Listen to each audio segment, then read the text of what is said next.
నమస్కారం దోస్తులు, welcome to my బతుకుబండి channel చూస్తున్న ప్రతి ఒక్క రైతాంగం టీజీ ఏపీ రైతులకు శనార్థులు పేరు పేరున. ఎందుకైతే మీకు ఇప్పుడు రైతు భరోసా మీద మీకు అప్డేట్ ఇవ్వబోతా ఉన్నాను. దీని మీద మన స్వయంగా బట్టి విక్రమార్క గారు సీఎం రేవంత్ రెడ్డి ఇచ్చిన అప్డేట్ ఇది.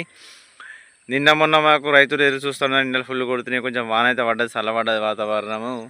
ఎండిపోతున్న వరిలో కూడా జర నయమైంది, ఒకటెల్లో పడ్డది, అందరికీ సంతోషం. కానీ ఇక మాటలోకి వెళ్ళిపోదాం. రైతు భరోసా మీద ఎంత మనకు మొన్న బడ్జెట్ రైతు భరోసా మీద కూడా బడ్జెట్ పెంచడం జరిగింది. రైతు భరోసా మీద, ఇంధనం ఆత్మీయ భరోసా మీద, రైతు బీమా మీద, మొత్తం తెలంగాణ వానాకాలంకు రైతు యాసంగికి సీజన్ మొత్తం బడ్జెట్ కేటాయించింది. అప్పుడు కేటాయించిన దానికి ఏ కేటగిరీలకి ఎంత బడ్జెట్ పెట్టింది, ఎట్లా ఈ రైతు భరోసా అనేది ఎట్లా ఇవ్వబోతున్నది మ్యాటర్ ఈ వీడియో చూస్తే మీకే లాస్ట్ వరకు అర్థమవుతుంది. దయచేసి చెప్తున్నా, నా వీడియో లైక్ చేసి సబ్స్క్రైబ్ గంటసిమని గట్టి కొట్టుర్రి. రైతు భరోసాకు 18,000 కోట్లు కేటాయించింది. ఇందులో 3 ఎకరాల వారికి ఉన్న, ఇప్పుడు 3 ఎకరాల లోపు ఉన్న వారికి కొంతవరకు పడ్డాయి, కొంతవరకు పడని వారు ఏ ఊలను కలవాలి, వారికి పత్రాలను అందజేస్తే పడతాయని మరి చెబుతూ ఉన్నాను మన ప్రభుత్వము. ఇక 3 ఎకరాల పైన ఉన్న వారికి కూడా రైతు భరోసా ఉగాది కానుకగా వేయబోతూ ఉన్నది. దీని మీద మనకు స్వయంగా బట్టి విక్రమంగా ఇచ్చిన అప్డేట్ ఇది. మీరు వీడియో చూస్తే ఎట్లా అనేది కరెక్ట్ ప్రూఫ్ కరెక్ట్ చేసేస్తుంది. ఇది వీడియో లాస్ట్ చూసి మన లాస్ట్లో మళ్ళీ కలుద్దాం దోస్తులు. మరి లాస్ట్లో మళ్ళీ మంచి మంచి చెప్తారనా. నమస్కారం దోస్తులు, వెల్కమ్ టు మై బతుకుబండి ఛానల్. తేదీ 25/3/2025 రైతు భరోసాకు గుడ్ న్యూస్. 3 నుంచి 6 ఎకరాల వరకు 6,000 చొప్పున రైతు ఖాతాల్లోకి జమ చేయనున్నారు. దీని మీద మనకు స్వయంగా బట్టి విక్రమార్క గారు ఇచ్చిన అప్డేట్ ఇది. మరి రైతు బంధు ఎందుకు ఎంతమందికి పడబోతా ఉన్నారు చూద్దాము. తెలంగాణ రైతు భరోసాపై తెలంగాణ ప్రభుత్వం శుభార్త చెప్పింది. ఉగాది కనుక 3 ఎకరాల కంటే ఎక్కువ ఉన్న భూములకు రైతు ఖాతాల్లోకి నగదు జమ చేసినట్లు తెలుస్తోంది. 3 ఎకరాల కంటే తక్కువ ఉన్న భూమి రైతు ఖాతాల్లోకి ఇప్పటికే డబ్బు జమ చేశామని ప్రభుత్వం చెబుతోంది. ఇప్పటికీ 3 ఎకరాల కంటే ఎక్కువ ఉన్న భూమికి రైతులకు సహాయం అందించడానికి సిద్ధమవుతోంది తెలుస్తోంది. అన్ని అర్హతలు ఉండి 3 ఎకరాల కంటే తక్కువ ఉన్న భూమి ఉన్న రైతు ఖాతాల్లోకి డబ్బులు జమ కాకపోతే సంబంధిత ఏఓలను సంప్రదించాలి. వారికి విషయాన్ని తెలియజేసి ఫిర్యాదు చేయాలి. వాళ్ళు ప్రభుత్వానికి సమస్యను వివరిస్తారు. అర్హత ఉన్నట్లయితే రుజువైతే మీ ఖాతాల్లోకి డబ్బులు జమ చేస్తారు, లేదంటే లేదు. మరి అర్హతలు ఎవరికి ఉందో ఎవరికైతే వారికే తెలవాలి. ఎన్నోసార్లు ఫిర్యాదు ఇచ్చాం సార్. ఇట్లా పథకానికి రాష్ట్ర ప్రభుత్వం నిధులు పెంచింది. గతంలో ఏడాదికి 15,000 చొప్పున 15,000 కోట్లు కేటాయించింది. ఈసారి 18,000 కోట్లు కేటాయించింది. 3,000 కోట్లు పెంచడం గమనించనున్నారు. ఇది వరకు ఒక గర్వకారణం. ఇది వరకు ఒక పంటకు 5,000 చొప్పున 2 పంటలకు కలిపి ఎకరానికి 10,000 పంపిణీ చేయగా, ఈ యాసంగి సీజన్ నుంచి ఎకరానికి 6,000 చొప్పున పంపిణీ చేస్తున్నారు రైతులకు.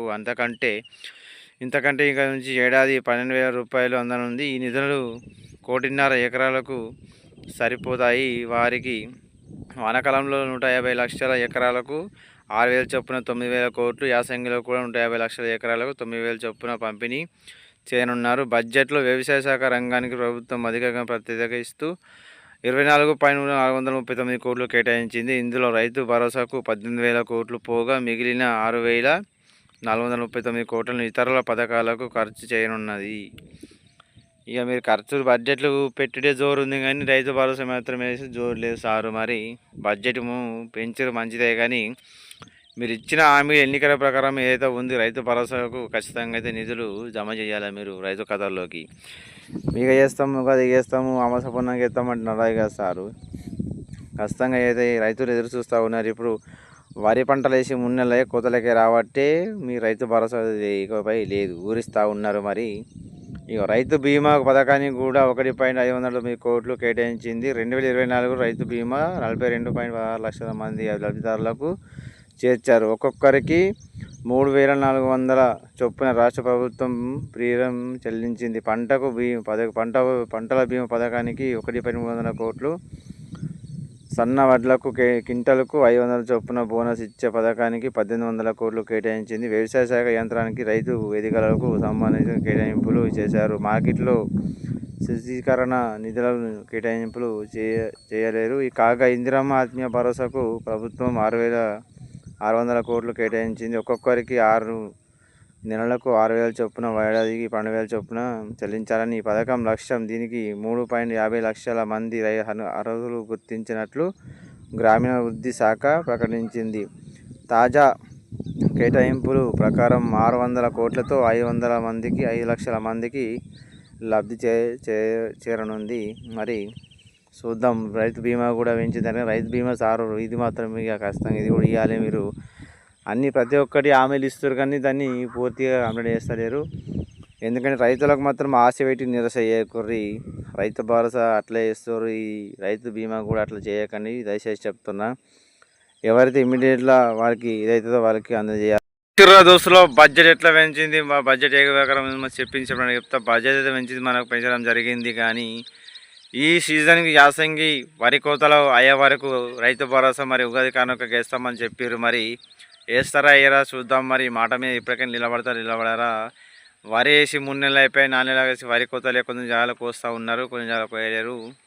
పోయిన ప్రభుత్వం గత ప్రభుత్వం ఏం చేసిందంటే 5,000 చొప్పున వారికి రైతు భరోసా వేస్తే వీళ్ళు 6,000 చొప్పున పెంచుకుంటూ 3,000 కోట్లు ఎక్కువ పెంచి బడ్జెట్లో ప్రవేశపెట్టారు. 10,000 కోట్లు మనకు అవసరపడితే రైతు భరోసా కానీ వానాకాలం సీజన్కు యాసంగి సీజన్కు అనేది ఇప్పటి వరకు అయితే కొంతమందికి పడ్డాయి, మిగతా వారికి పడలేవు. దాని మీద అవగాహన ఏంటంటే మనకు ఖచ్చితంగా రైతు భరోసా ఇస్తామని చెప్పారు ఉగాది కనుకగా. మరి వేస్తారా ఏరా ఉగాది అయితే బాగా 4 రోజులు ఏం లేదు, 4 రోజులు ఏమి ఉన్నది. మరి చూద్దాము. ఆ లోపల ఎవరైనా కొత్తగా దరఖాస్తులు చేసుకొని వారు ఉంటే చేసుకోర్రి, వాళ్ళకు కూడా రైతు భరోసా వస్తుంది ఖచ్చితంగా. అందరికీ రైతు భరోసాలో రావాలని కోరుకుంటూ జై జవాన్ జై కిసాన్ జై భారత్ భూమి. మళ్ళీ వాడి పంటలు బాగా పండాలని కోరుకుంటున్నాను. రైతులు అందరూ బాగుండాలి, అందుకే రైతులు బాగుంటేనే మన దేశం బాగుంటుంది. సరేనా దోస్తులు, మరి శనార్థులు ఉంటున్నా.